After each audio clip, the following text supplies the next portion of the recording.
Hello friends, homemade simple recipe కాజాని ఎలా తయారు చేసుకోవాలో చూపిస్తాం మీకు. చూడండి ఎంత జ్యూసీగా క్రిస్పీగా వచ్చిందో. దీనికి కావాల్సినవి ఒక కప్ మైదా పిండి, 2 స్పూన్స్ నెయ్యి, చిటికెడు సాల్ట్, 2 చిటికెళ్ళు బేకింగ్ సోడా వేసుకోవాలి.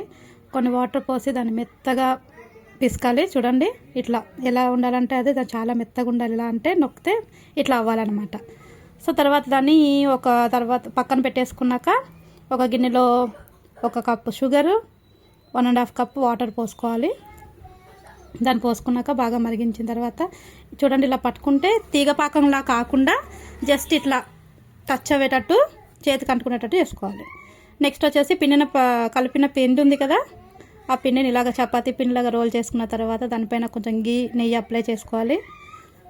దానిపైన చూడండి దానిపైన ఇలాగా అప్లై చేసిన తర్వాత కొంచెం మైదా పిండి చల్లుకున్న తర్వాత దాన్ని కూడా స్ప్రెడ్ చేసుకోవాలి. మైదా పిండి చేసుకుని ఇట్లా రోల్ టైప్లో చుట్టేసిన తర్వాత ఈ టైప్లో చుట్టుకుని పెట్టుకోవాలి.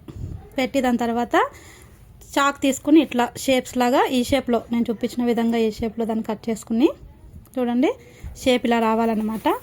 ఈ షేప్ వచ్చేటట్టు కట్ చేసుకున్న తర్వాత దాన్ని ఆయిల్ వేడెక్కిందో లేదో చూసి ఆయిల్లో ఇది ఇలా వేసుకుని ఫ్రై చేసుకోవాలన్నమాట.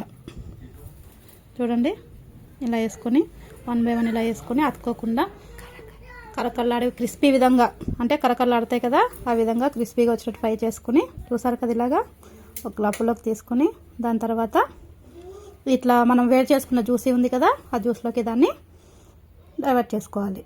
చూడండి ఎంత క్రిస్పీగా జ్యూసీగా వచ్చాయో.